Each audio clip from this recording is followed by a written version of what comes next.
This officer just witnessed something so disturbing that shook him inside his core. Oh, God. This officer just witnessed something so disturbing that shook him inside his core. Oh God, are you kidding me? It all begins on a quiet evening in a small neighborhood. When the police arrived at the scene after a 911 call, they found a mother standing outside her house. Call had warned about her possibly harming her children. It was 5:10 p.m., and the officers had been dispatched only minutes earlier.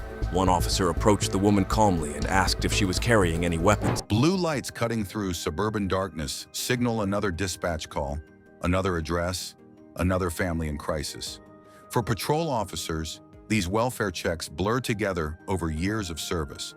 Domestic disputes, mental health episodes, neighbors concerned about someone they haven't seen in days. Most resolve peacefully, some don't. And a few become the kind of memories that officers carry home, the kind that wake them at 3 in the morning years later, wondering if they could have done something different. Come over here. I can get you help. Just come with me. No weapons on you? No. No? That cigarette helping you out? Keeping you calm? No, I don't even got a lighter. You don't got a lighter? All right, I can try and get you one. You want to come with me? What's going on today? Why do you want to hurt yourself? What's bothering you? No, what's wrong with you? What do you mean, what's wrong with you? I'm here to help you. The woman standing in her driveway looked like countless others officers encounter during crisis interventions. Disheveled, emotionally fragmented, oscillating between aggression and vulnerability. She answered questions in disjointed fragments, her attention drifting mid-sentence as if part of her consciousness existed somewhere else entirely. When questioned about firearms, she acknowledged having one, but claimed it wasn't on her person. Her body language screamed exhaustion, the kind that accumulates over weeks of insufficient sleep and mounting psychological pressure. Mad and angry. Okay. And then I got this guy and he stops crying. The other one starts crying. So the kids just keep crying? Are they okay? Where are they at? You can go inside. How old are they? She described her breaking point in terms every overwhelmed parent understands, but most never vocalize.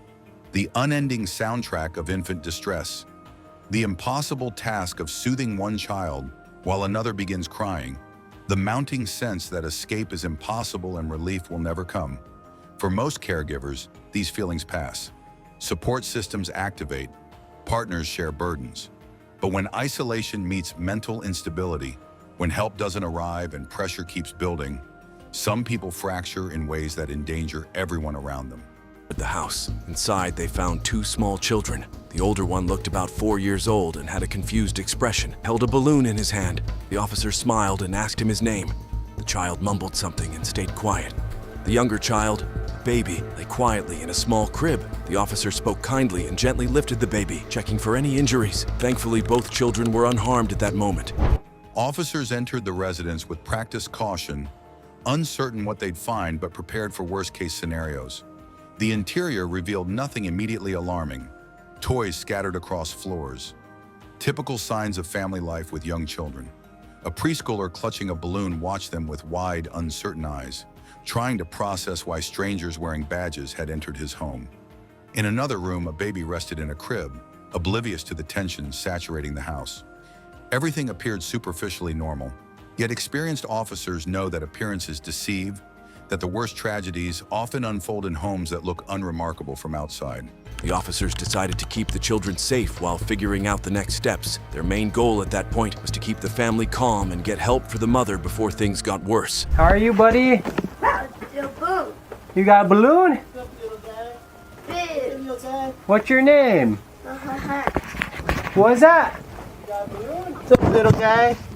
What's up, little guy? So the ambulance is gonna come and they're gonna help you out. Okay, can you walk that way? The responding officers faced a dilemma that defines modern policing's most challenging aspects.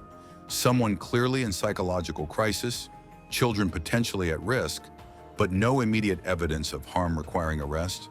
They needed to balance intervention with respect for parental rights, safety concerns with avoiding unnecessary trauma, urgency with the reality that mental health resources remain maddeningly inadequate. The woman fixated on trivial concerns, needing a cigarette lighter, complaining about neighbors, while avoiding direct engagement with the questions that mattered.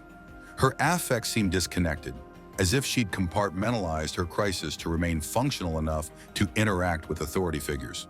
Sat with the mother. She began opening up about her emotional struggles. She confessed she felt like hurting herself all the time, although she didn't clearly say she felt like that right now. She was overwhelmed. She talked about how exhausting it was to be a parent. She said when one child stopped crying, the other one started, and she never got a break. She also mentioned having anxiety so strong she couldn't breathe. One officer named Kiara gently tried to guide her toward help, explaining that a support team could make. Standard procedure dictates thorough assessment of children during welfare checks.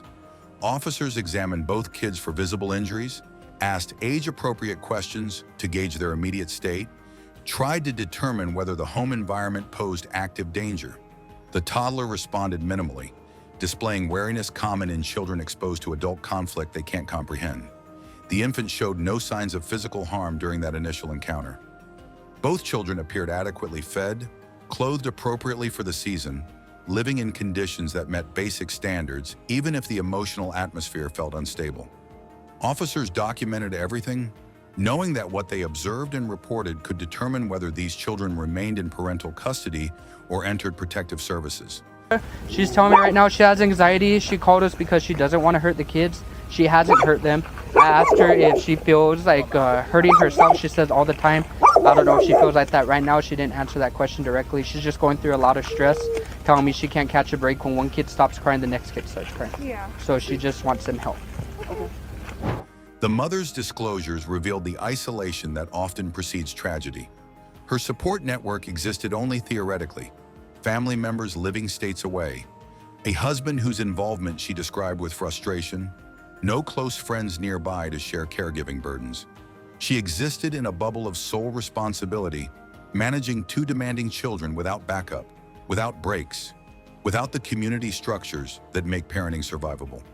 Officers recognized the warning signs: social isolation, expressed ideation about self-harm, emotional overwhelm, but their options for intervention remained limited. They couldn't arrest someone for being stressed or depressed. They needed clear evidence of imminent danger to remove children from parental custody. The officer sat with the children, especially the baby who was crying loudly. He rubbed the baby's back and said it was okay to cry. The officer tried to distract the child by asking if he was excited to go to school. The baby just sniffled. The mother had been seen before by emergency services a month earlier when she was taken to the hospital. At that time, nothing dangerous had been reported. She had been home alone with the children then too. The father had come back later that day, but according to the officer, he hadn't been involved much. The officers talked quietly among themselves, realizing the situation had layers of emotional and mental breakdowns. They decided not to leave her alone anymore. The home was clean but filled with stress. The children looked scared but safe. The mother sat still, lost in thought, unsure of how to move forward. The decision to transport her for psychiatric evaluation represented their best available option. Get her connected with mental health professionals, create space for crisis intervention, ensure the children remained safe while their mother received assessment and treatment. She complied without significant resistance, though her complaints continued about neighbors watching her, about her dog escaping through fence gaps, about dozens of minor irritations that had accumulated into unbearable psychological weight. Officers maintained patient professionalism, understanding that people in crisis often fixate on small problems as a way of avoiding the larger issues they can't face directly. He's just a little one.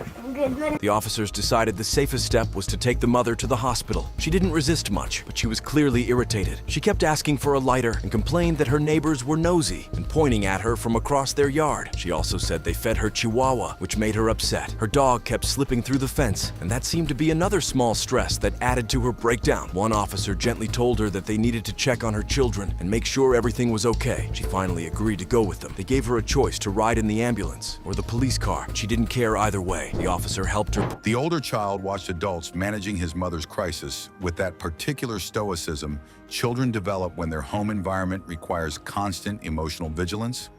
Officers tried engaging him with gentle questions and friendly tones, attempting to normalize a situation that was anything but normal. He clutched his balloon like a talisman, a small piece of normalcy in a moment defined by confusion and fear.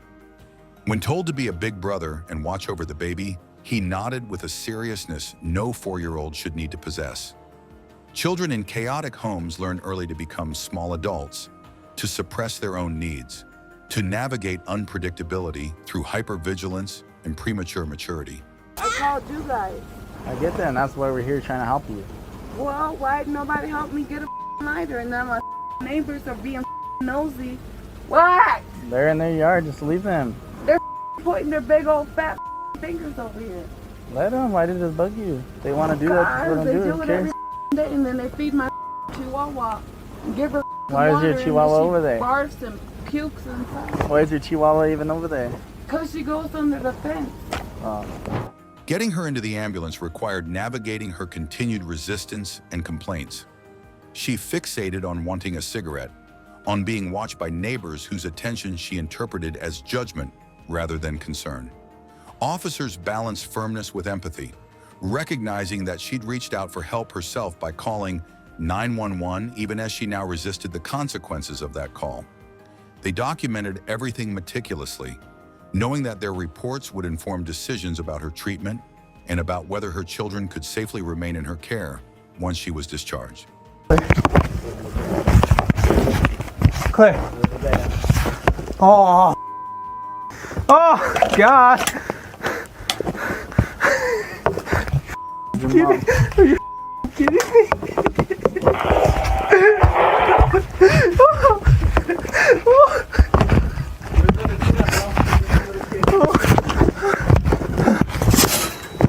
Days passed.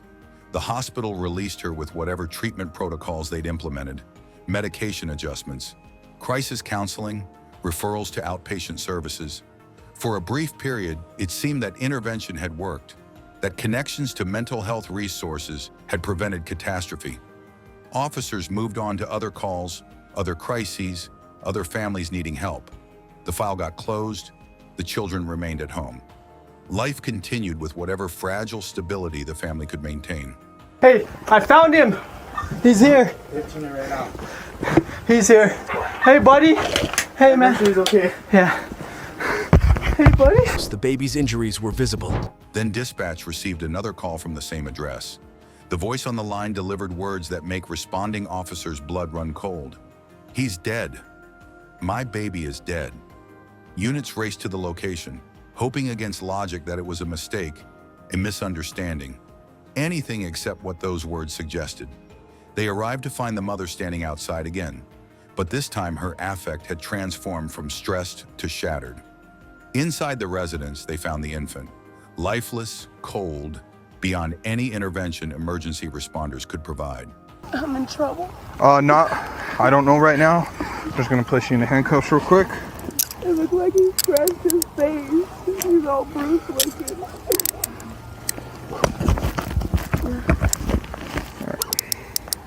I know I had a call, but I did not do this. All right, ma'am. Well, we're just gonna figure out what's going on, okay? I'm not the ones inside the house right now, so I'm too sure. We're gonna walk this way.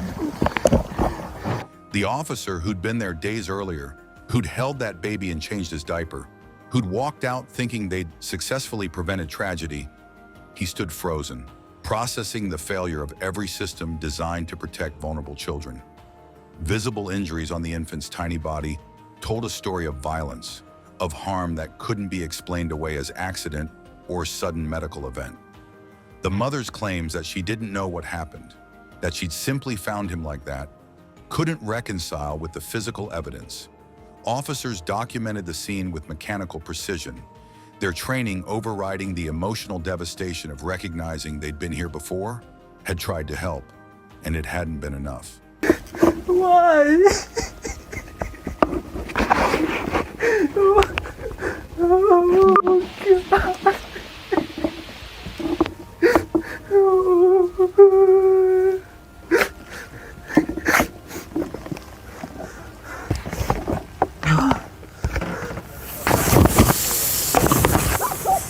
The officer who'd interacted with that baby just days earlier stepped outside, unable to maintain professional composure. He'd believed the hospital evaluation would work, that connecting the family with resources would prevent exactly this outcome. Now he stood next to his patrol vehicle, shoulders shaking, tears flowing unchecked, confronting the brutal reality that sometimes intervention fails. Sometimes help arrives too late. Sometimes every procedure gets followed correctly and children still die. His partners gave him space to process grief that would never completely heal, that would join the accumulated trauma every long-term officer carries from scenes where they couldn't save someone who needed saving. The mother was arrested, charged with causing her infant's death. The older child entered protective custody, beginning a journey through systems designed to help children recovering from unthinkable trauma. Officers filed reports, attended debriefings, spoke with counselors about critical incident stress. But nothing could reverse what happened. Nothing could restore the life lost. Nothing could erase the knowledge that they tried to prevent this exact scenario, and the safety net had failed anyway. This is the weight good cops carry, not just the scenes they witness, but the ones they tried to prevent and couldn't.